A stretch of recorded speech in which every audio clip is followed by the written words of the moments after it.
आज मैंने दाल को पीसकर एक ऐसा हेल्दी स्नैक्स बनाया है जो खाने में बहुत टेस्टी लगता है। साथ ही साथ ये कम समय में बनकर तैयार हो जाता है और इसे बनाने के लिए हमें मार्केट से कोई सामान लाने की आवश्यकता नहीं होती है। यह किचन में उपलब्ध कुछ ही चीज़ों से इजली बनकर तैयार हो जाता है।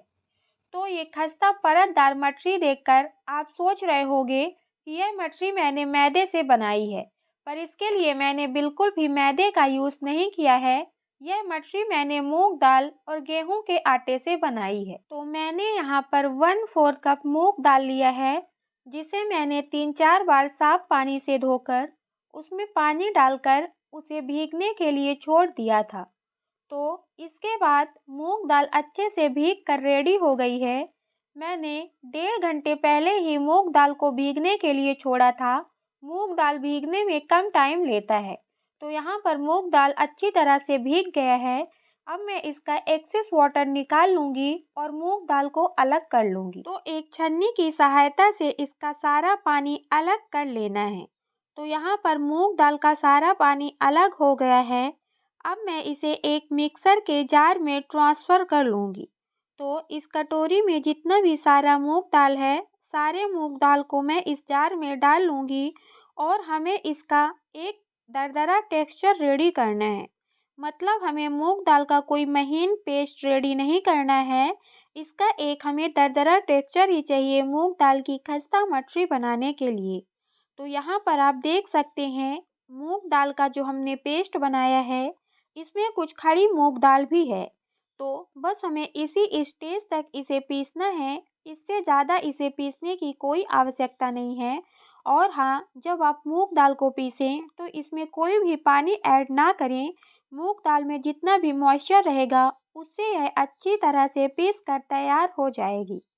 तो मूंग दाल पिस गई है। अब मैं इसे एक थाली में निकाल लूँगी। फिर इसके बाद आगे की प्रोसेस करूँगी। तो सारी मूंग दाल को मैंने थाली में निकाल लिया है। अब मैं इसमें कुछ स्पाइसेस ऐड करूँगी, जैसे कि मैंने 1 टेबल स्पून के करीब खड़ा जीरा, 1 टेबल स्पून के करीब ही मैंने इसमें कलौंजी डाली है। अब मैंने 1 टेबल स्पून अजवाइन लिया है, जिसे मैं हाथों से क्रश करके डालूँगी। अजवाइन डाइजेशन के लिए बहुत अच्छी होती है, तो इसे डालना स्किप ना करें। इसके बाद मैंने यहाँ पर 1/4 टेबल स्पून के करीब हींग का पाउडर और साथ ही मैंने हल्दी पाउडर लिया है। फिर मैंने यहाँ पर कसूरी मेथी लिया है, जिसे मैं हाथों से क्रश करके डालूँगी। इसका भी टेस्ट मठरी में बहुत अच्छा लगता है।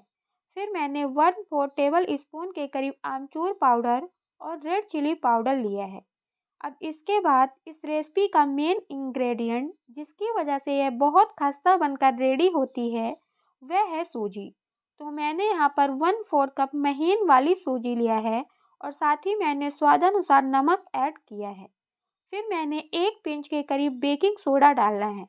इससे हमारी जो मठरियाँ बनेंगी वह बहुत ही अच्छी बनकर तैयार होंगी। और इसके बाद मैं यहाँ पर 2 चम्मच भरकर देसी घी डालूँगी। मैंने यहाँ पर रूम टेम्परेचर का ही घी डाला है, इसे मेल्ट करके नहीं डाला है। मैंने इसमें जो भी मसाले डाले हैं, यदि इनमें से कोई एक भी मसाला आपके पास ना हो तो आप उसे स्किप कर सकते हैं। उसके बगैर भी यह मठरी बहुत ही टेस्टी बनकर रेडी होती है। फिर इसके बाद मैं इन सारी चीज़ों को हथेलियों की सहायता से बढ़िया तरीके से मिक्स कर लूँगी, ताकि ये सारी चीज़ें मूंग दाल में अच्छे से मिल जाएं। फिर इसके बाद मैंने यहाँ पर 1 कप गेहूं का आटा लिया है, जिसे मैं थोड़ा थोड़ा करके मूंग दाल वाले मिक्सचर में ऐड करूँगी। और इसमें हमें कोई भी पानी डालने की आवश्यकता नहीं है। मूंग दाल के मॉइस्चर से ही हमें इसका डो रेडी करना है।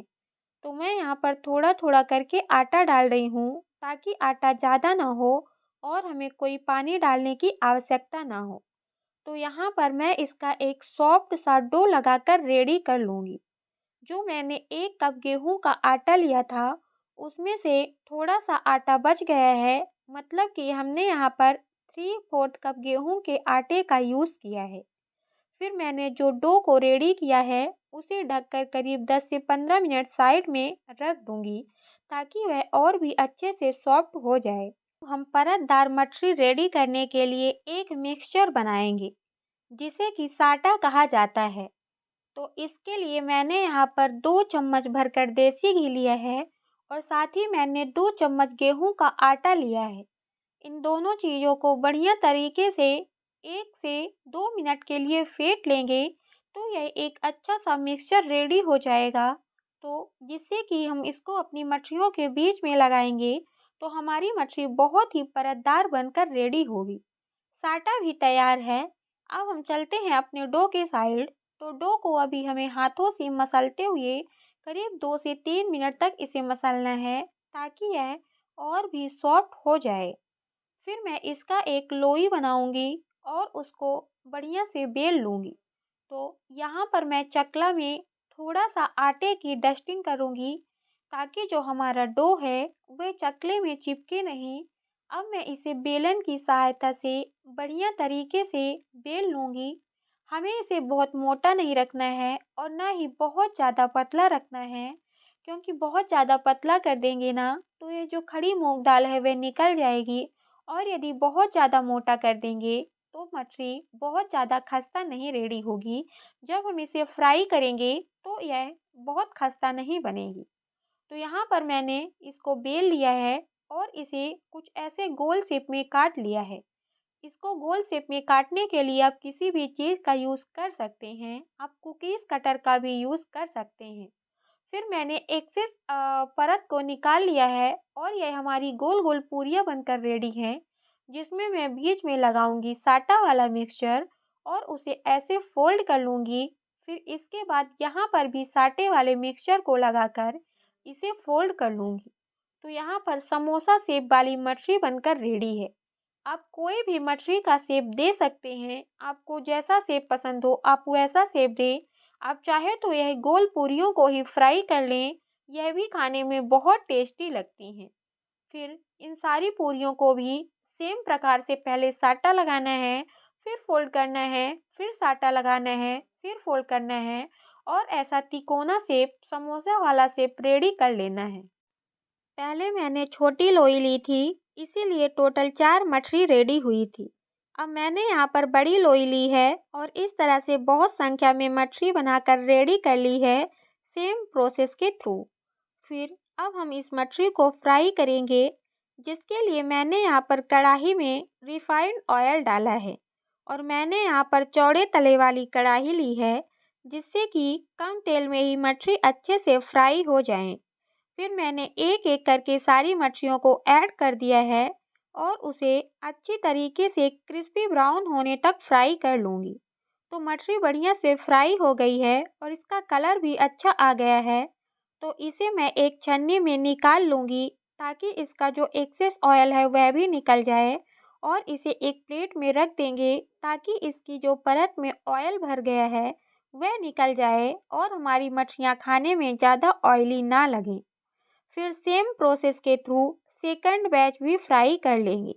तो यहाँ पर आप देख सकते हैं मछलियाँ कितनी परतदार दिखाई दे रही हैं और यह बहुत ही क्रिस्पी भी हो जाती हैं धीमी आंच में फ्राई करने से। तो हमें इन मछलियों को स्लो टू मीडियम फ्लेम में ही फ्राई करना है, ज़्यादा तेज़ आंच में फ्राई नहीं करना है, नहीं तो हमारी मछलियाँ ऊपर से ब्राउन हो जाएंगी और अंदर से सॉफ्ट ही रहेंगी। तो सेकंड बैच की भी मछलियाँ बढ़िया से फ्राई हो गई हैं। तो यह हमारी हेल्दी क्रिस्पी और टेस्टी मछली बनकर रेडी है, जिसे आप चाय के साथ या स्नैक्स टाइम में एंजॉय कर सकते हैं। यह मछली बच्चे हो या बड़े सभी को बहुत पसंद आएगी।